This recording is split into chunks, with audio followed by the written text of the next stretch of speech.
Welcome to the Chris Beytes Podcast. That's me. I'm Chris Beytes, editor-in-chief at Growertalks magazine. And in this series of podcasts, I'm going to introduce you to some of the winners of our annual Growertalks Young Grower Award. I'm going to pick their brains about what they love about the industry, their daily challenges, their triumphs, their failures, best decisions, and their dumbest mistakes. And hopefully we'll get some words of wisdom from them too. I hope you enjoy it. Today, for the Young Grower Award winning podcast, we've got the 2024 Young Grower Award winner, Mr. Drew Groezinger. Drew, how are you, my friend? I'm good. How are you? Very well, very well.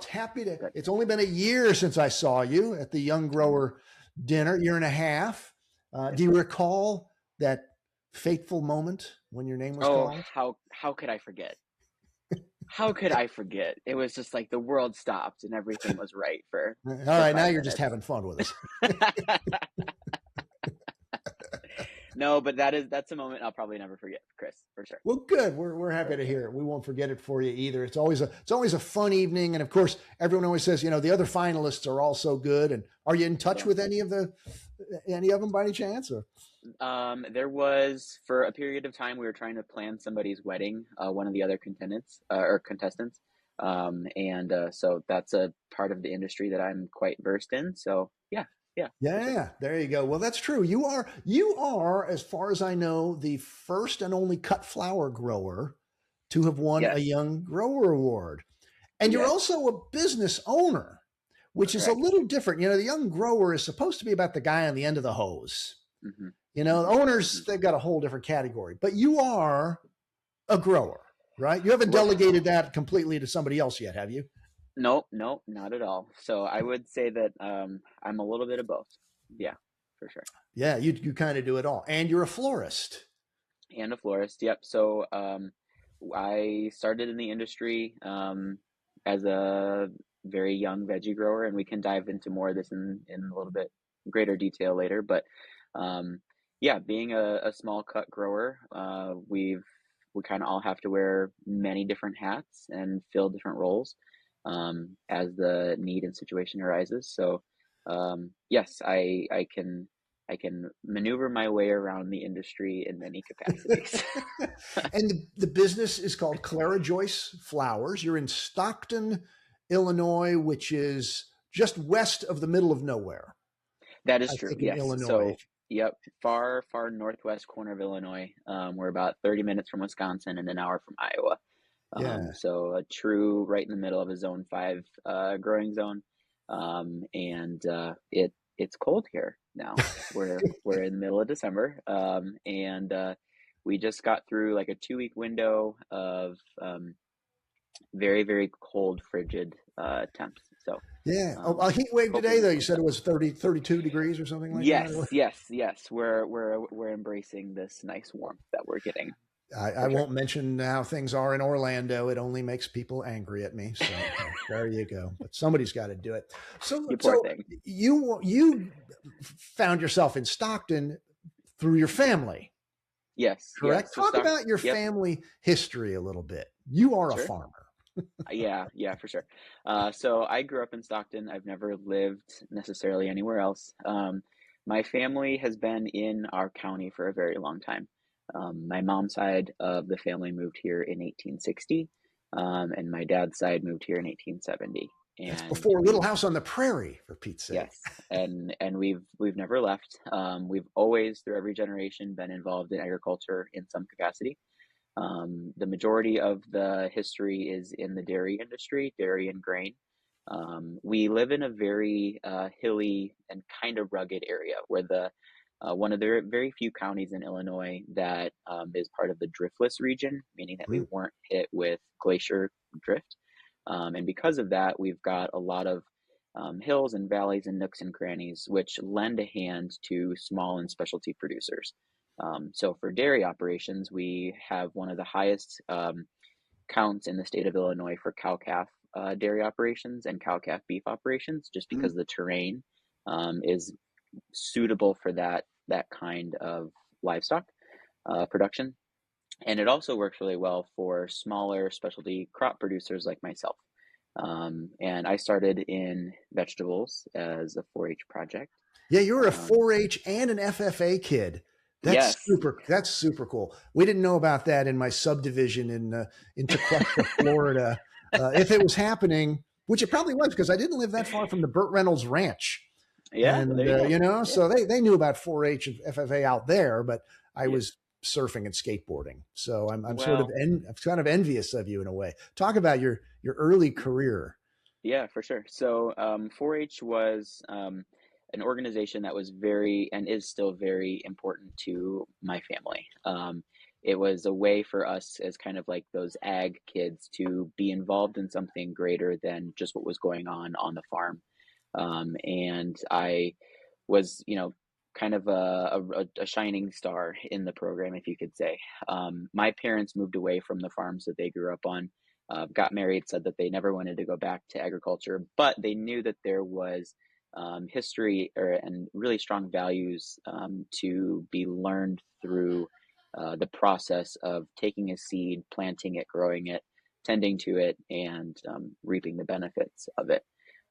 So that was something that they didn't want me to miss out on. And I was very fortunate to spend a lot of time with my grandma and great grandma, learning the value of gardening and the joys and the fruits that can be rewarded and received through that process.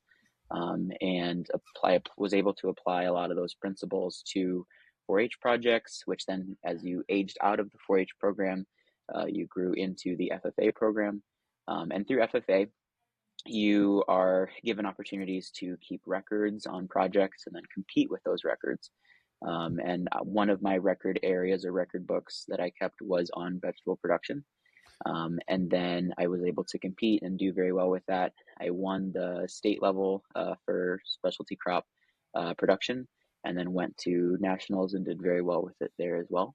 Yeah, Um, second place, yep, national growing yep. vegetables. Was it about the Growing? growing like a massive tomato, or was it No, more? no. What's it about? How do you win an award like that in vegetables and Yeah, yeah. FFA? So it was very interesting. It was an interesting experience because as you kind of move through the layers of the competition, you're competing with kids and students who are growing hundreds of acres of vegetables. And I was growing on less than a quarter of an acre of veg. But what was very unique is that I was incredibly diversified in how I was selling. And that was something that I kind of had to figure out very early on because in my neck of the woods, if you will, it's very rural. There's 1,400 people in my town. There's really no major cities close to me. I'm 3 hours from Chicago. So I had to figure out how to move product and how to make communication and relations with restaurants and how to set up a community supported agriculture model and how to manage farmers market clients and how to do all of these things. And those soft skills and those um, new avenues and channels that I was able to forge and build relatively quickly are what kind of set my experience and my model apart. And all of those things that I was able to learn through vegetables really applied to floral. Yeah, you started Clara Joyce at age 26. I think I read in your story, and it should show this is the cover. There we go. September Yeah. So 2024 yes, of yes. after you won, everybody, all the winners get a cover story. That was Yep. yours, written by Jen Zerko. Fascinating story, really, really interesting. But you started that business at 26, but you've been an entrepreneur your entire life. So I started Clara Joyce in 2016, and that was the year that I graduated high school. So I started Not when doing. you were 26 years old. I'm 27 right now, so yeah, Oh, no, that timeline doesn't either I quite work. misread or there's a typo in there somewhere. All good, all good.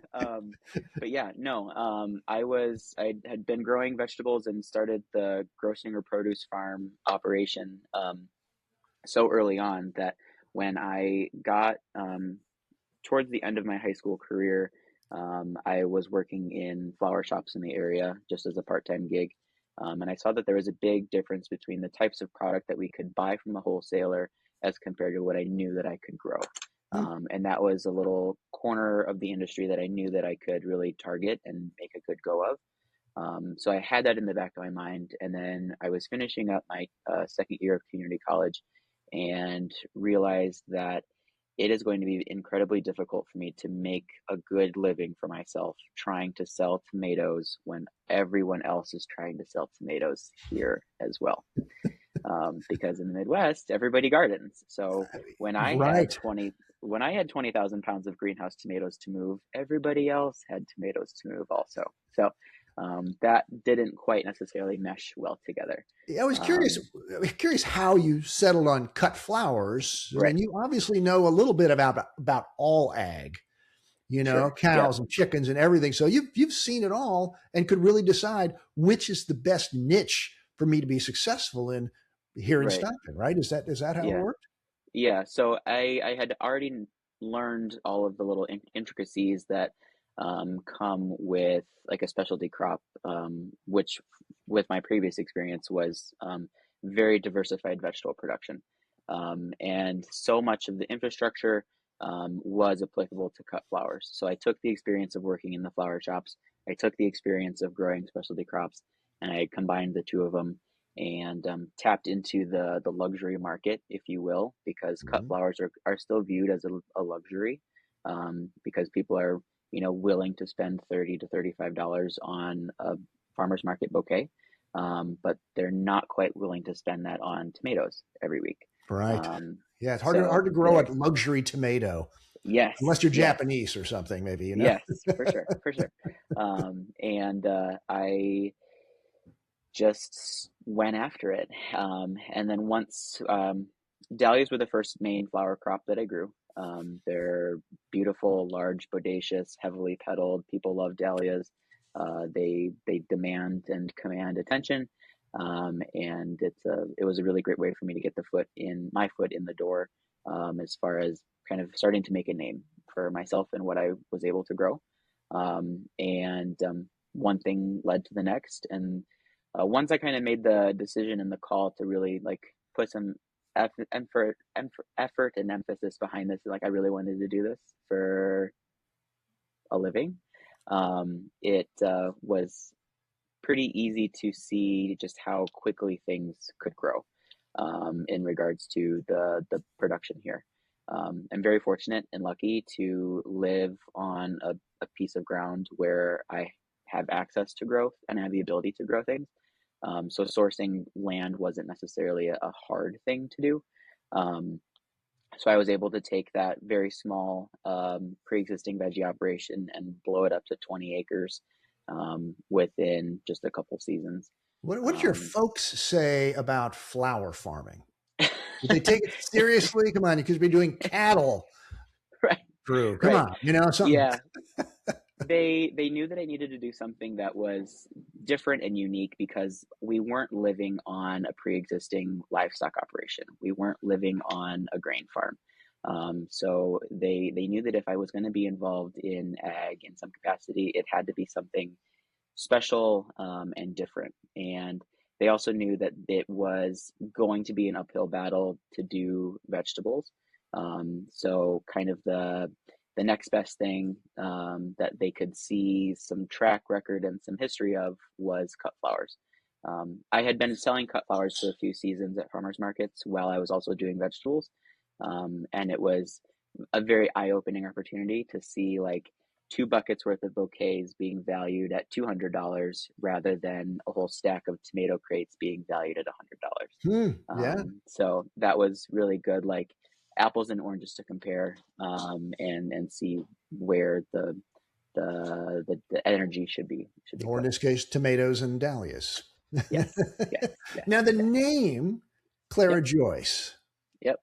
So I kind of have this thing with the universe where everything falls into place as it should. So we were getting ready for a farmer's market late one night. It was like Friday night at 10 o'clock. And I had a whole batch of bouquets ready to go. And I wanted to print fancy little stickers for them, but I didn't want to put Groezinger Produce Farm on the sticker.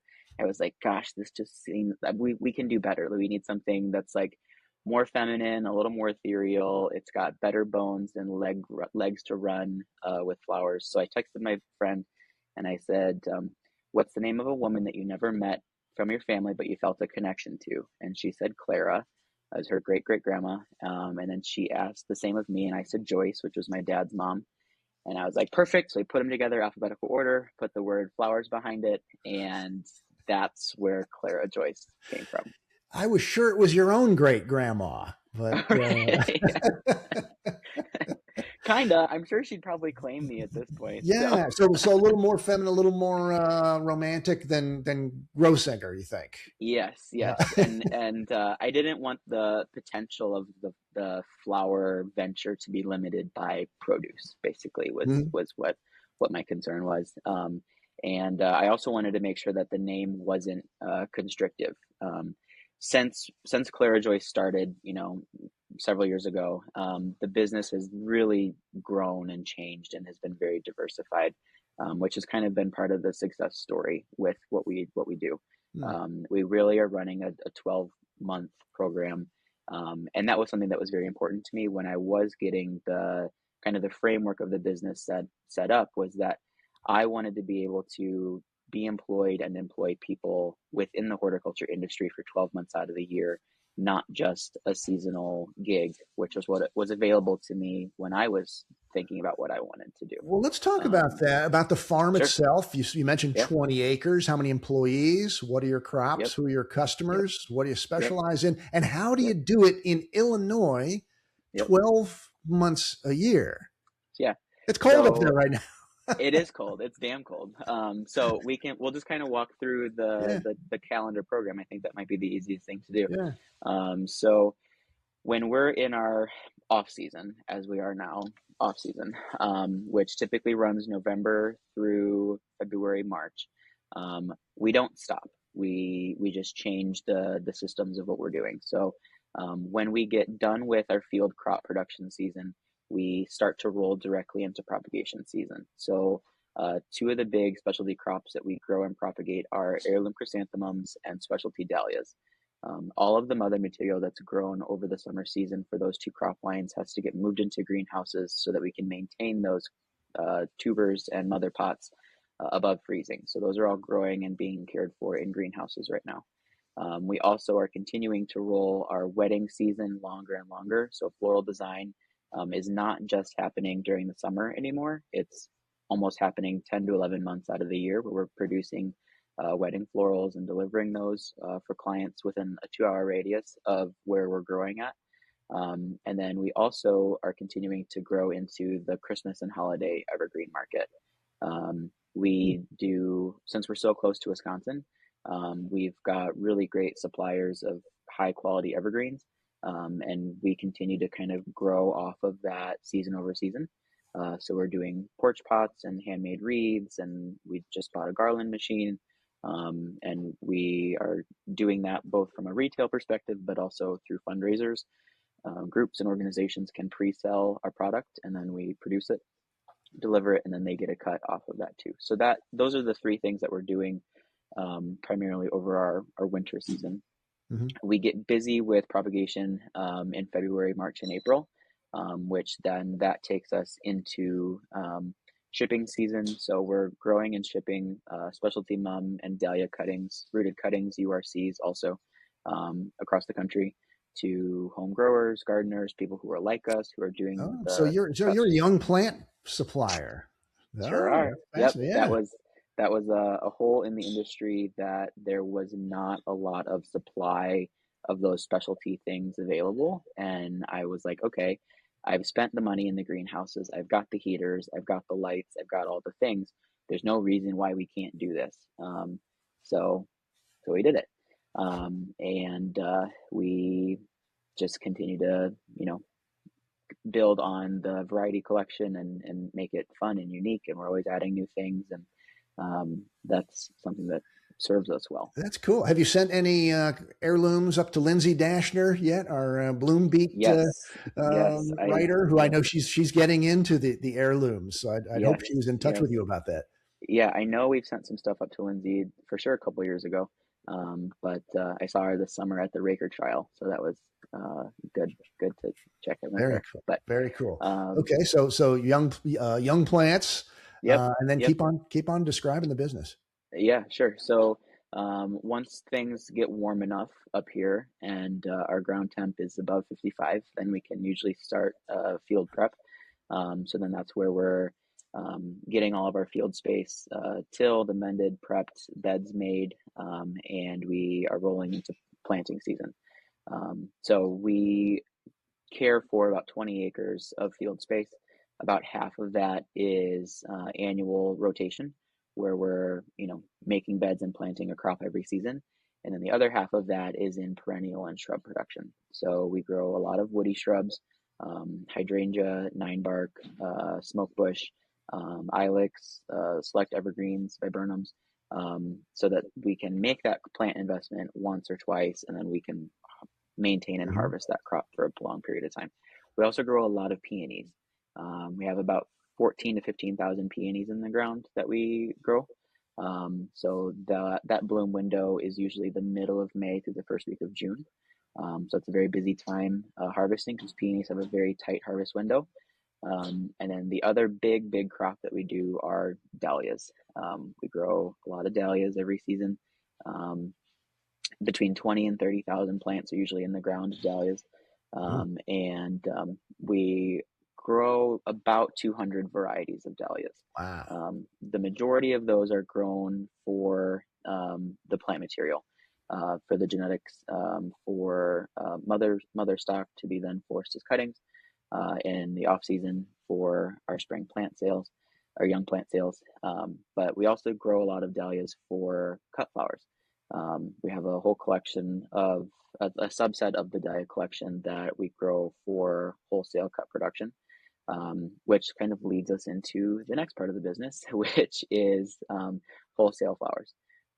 We have a wholesale florist route in Chicago, Madison, and Milwaukee, where we send a truck that's loaded with pre-ordered product, and we drop off at our customers who are primarily florists, and in those three cities. So that's another part of the business that we maintain. Right alongside the wholesale program timeline, which runs from April through November, is the bulk of our wedding season. So usually from April to November, we'll do 65 to 90 weddings during in that window, where we're producing, creating, designing wedding florals that are delivered within an hour and a half to 2 hour radius at the farm. One of my questions there at the end talks about in your spare time. I'm going to leave that question off. Yeah. I would imagine now wedding work, especially, kind of high end, nice weddings, that's got to take a lot of time and energy from you. So have you got some, and you keep saying how many people work Yep. at the farm, and do you have a right-hand man or woman? Yep. Yep. Yep, for sure. So that's a really good point to bring up. We run on a very tight-knit crew.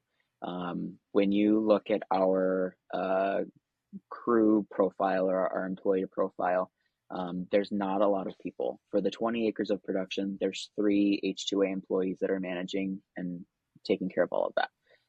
So they are weeding, maintaining, harvesting, managing irrigation, managing fertilizer. They're doing that. In the shop up here, and also in the greenhouses managing, there's one person, a daily operations facilitator. Her name is Ashley. She's been with me for 4 going on 5 years, and she knows pretty much everything about the business, and she is a go-getter. So there's really nothing that between Ashley and I that we can't manage or figure out from a daily production program and protocol. In addition to the 5 of us on the farm, we have one wedding rep, basically. Samantha is her name. She works remote. She lives in Minnesota. And she manages all of our wedding client contact, proposal writing, drafting, contract editing. So she handles all of that, which from the weddings perspective or wedding business, that allows me to just focus on designing beautiful pieces. So that was a really great addition to the program. Yeah. And then we also have one more remote member of the crew. Her name is Megan. She lives in Minnesota, or not Minnesota. She lives in New Hampshire, and she handles all of our retail and front customer facing communication, email marketing, website management. She's actually a retired grower from her family's nursery business, so she was a tremendous addition to the crew. She's got a lifetime of plant experience, and she's just a really wonderful addition to our lineup. Doing it all online from New Hampshire, no less. All online. Yeah. Yeah. So when you went into the cut flower business, you sort of made it sound like, well, I'm grown to, all these different vegetables. How hard can cut flowers be? What did you find out that you didn't know about cut flowers that you quickly learned? Oh gosh. Bugs are a no-fly zone with cut flowers, especially when you're selling to florists or maybe a higher end designer who might be using your product for a $200,000 or $300,000 wedding. It's not acceptable for a Japanese beetle to crawl out of a centerpiece in that situation. So that was definitely something that I took to heart very early on. Had you gotten the phone call? I have never gotten the phone call, but I know how the phone call would go, and I don't want to experience that. So that was one thing. The other big thing too with cut flowers is cold storage. You've got to be able to keep things cold. So we've got 3 large storage coolers here on the farm that we've built over the years that we're able to harvest product to order. We're only harvesting to order, which is one of the other different things about our operation. Is just because a crop is ready doesn't mean that it's going to get harvested. And then we can really manage the labor on that line item too. So you'll let the flower die on the vine, so to speak. If we don't have harvest it, take the labor and the space and everything else to not sell it. Yeah, yep, exactly. Because the plant cost, that cutting cost, or that liner cost, that's pretty cheap in the big picture. And the majority of the things that we're growing in the field are branching material. So even if that first cut doesn't sell, we can go in, cut it back, and then we'll get a second flush later in the season. Yeah. What are some of the most interesting things you've learned about business in general, but especially the cut flower business in your career? Sure.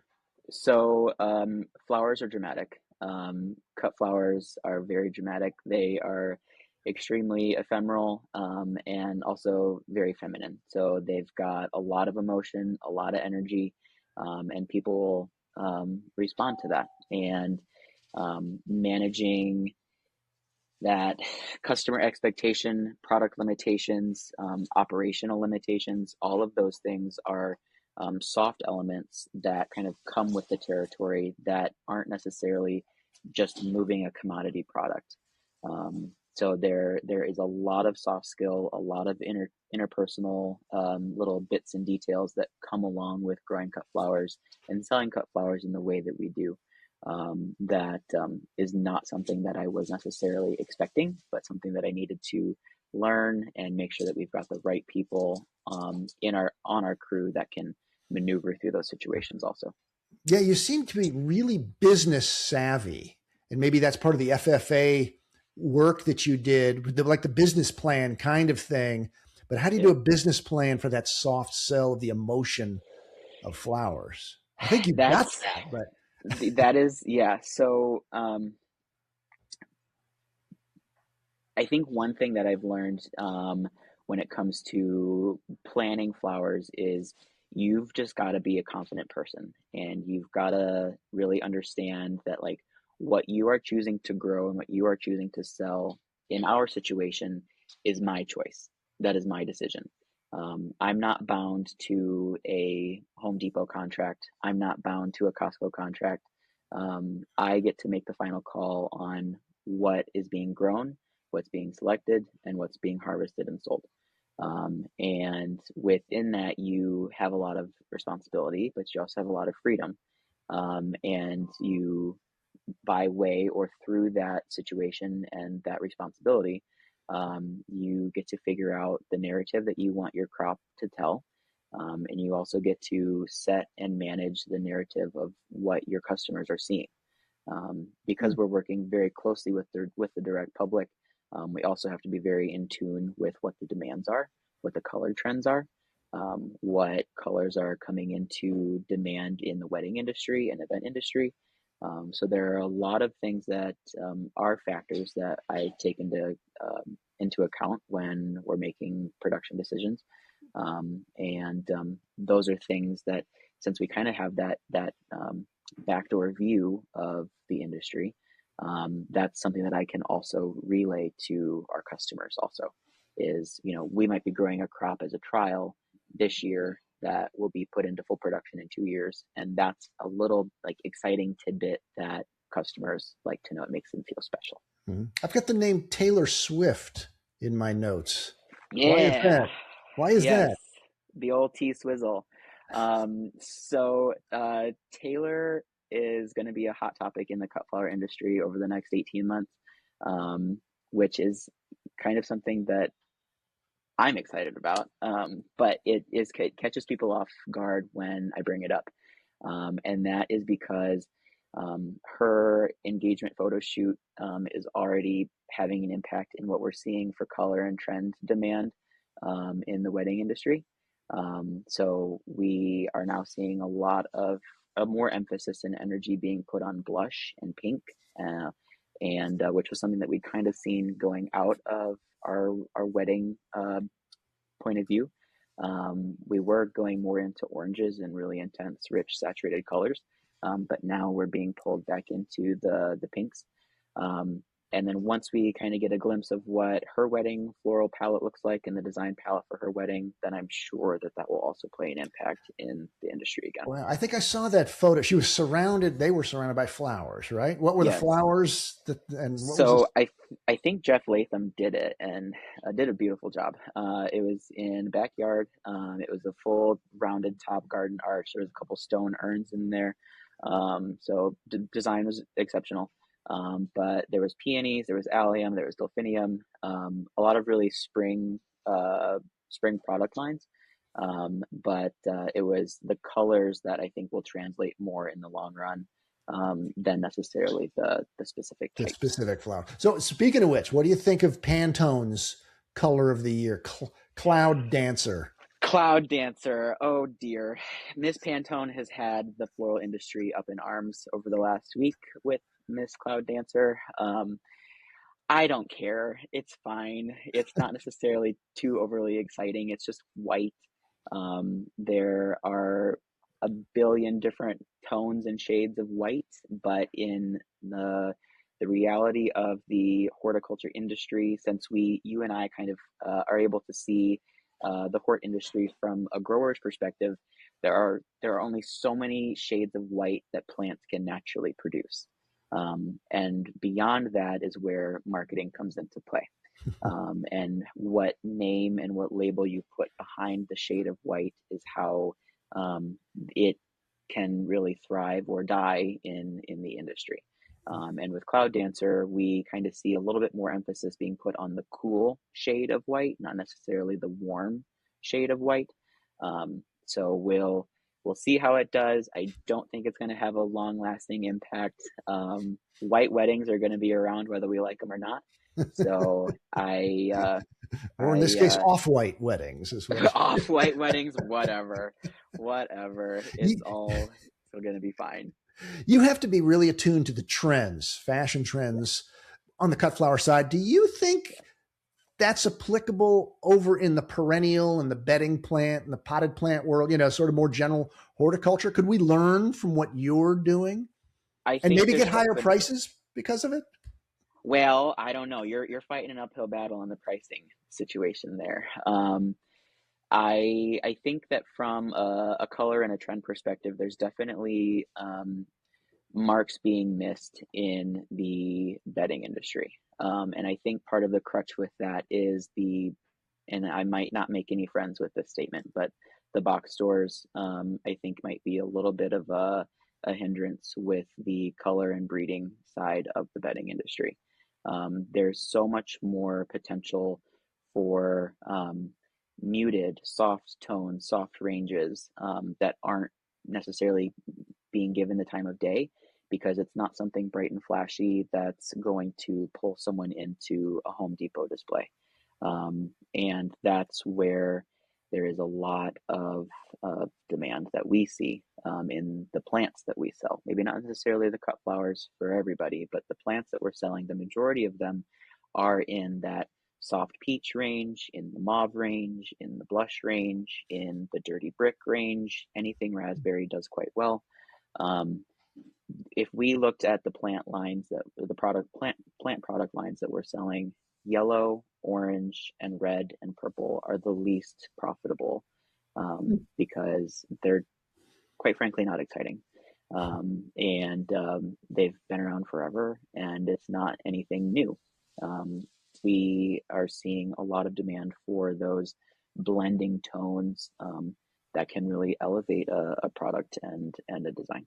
I think there's so much opportunity. And I saw this back when I was a grower myself in the 80s. Half my customers were garden centers. The other half were retail florists. And the florists were so much more interesting and exciting when they were dealing with some of my product. And I've always loved seeing what a florist does, that with, their way of looking at things with basic bedding plants, the way they combine them, the colors they choose and things. And I feel like there's so much opportunity, including on, price and the value, the perceived value of the product that you get out of it. I think we missed the boat there. Yeah, maybe a little. Yeah. So have you got any really proud moments so far in your career? Things you kind of pat yourself on the back for? Oh goodness. Well, I would definitely say that young grower is one of them, and that's kind of a no BS answer. You didn't have to say that. I know, and that's why I'm prefacing saying that it's not a BS answer, because I am very aware that the Young Grower Award and also Young Retailer are primarily bedding industry focused, and it was a pretty big eye-opening experience and an eye-opening moment for me to even be recognized and acknowledged as a cut grower in that realm, and then to be named the winner was like a very big wow moment for me. That was like a pretty remarkable experience to be acknowledged, but then also just to like have the experience of being like, wow, we really appreciate and we acknowledge the work that you're doing. So that's been tremendous. Another thing that I'm really proud of is the team that we've been able to build. I look back, and I've been doing this the last couple of weeks, but like looking back on when I started and the labor that we were bringing in, and relying very heavily on seasonal high school workers, and to look at where we are now with being in a position business-wise to bring in people who have experience, who are passionate about the industry, who want to do a good job, and who are incredibly knowledgeable. That opportunity to just bring in that type of skill is something that I didn't even think about or consider when I was starting the business. And it's definitely a very, very proud moment. Have you got a long range vision for Clara Joyce? No, I don't do goal setting. I don't do long range visions. That's another thing that people ask too is, what do you want to do next? And what do you want to be when you grow up? I never know. And I don't like goals when it comes to business, quite honestly. I want to put myself, my staff, my crew, and my farm in the best operation to be adaptable, to be excited, to be flexible for whatever new situation and thing might arise. And that level of adaptability and openness to change is kind of what has allowed us to be diversified, maintain really great people, and just continues to elevate us as a business. I never want to be stuck. I never want to be stagnant, and I never want to be doing the same thing forever. You sound so diverse already, though. But do you have a dream or a kind of a vision? Boy, if I could ever get to do this on the red carpet, I would have arrived. Because then that takes me out of the present. and I don't want to lose sight of where I am right now, because when I find myself always looking ahead, then I kind of miss the beauty that's directly in front of me. So yeah, I want to be present every day. I want to put us in the best situation that we can, and through that, diversity and adaptability also comes the ability to say no to things. If we take on a new project and it doesn't work out, then we just cut it. Or the other side of the coin is, if we take on a new project and it does really, really well for 3 years in a row, then we can cut something that maybe we didn't enjoy, or we wanted to get rid of anyway. So that, I think, is another perk and bonus. Yeah. So what keeps you up at night, Drew? Polar vortexes right now are keeping me up at night. Every greenhouse has that two Modine heaters. heater that was making so much noise earlier. Man, those Modine, dang. Every greenhouse has 2 heaters, so that when one fails, there will be a backup. So that's a little bit of a insurance policy that's built in. But yeah, honestly, I think weather is the biggest thing. Everything else is manageable, it's adaptable, it's flexible. But weather and climate is the one thing that we don't really have a lot of say and influence over.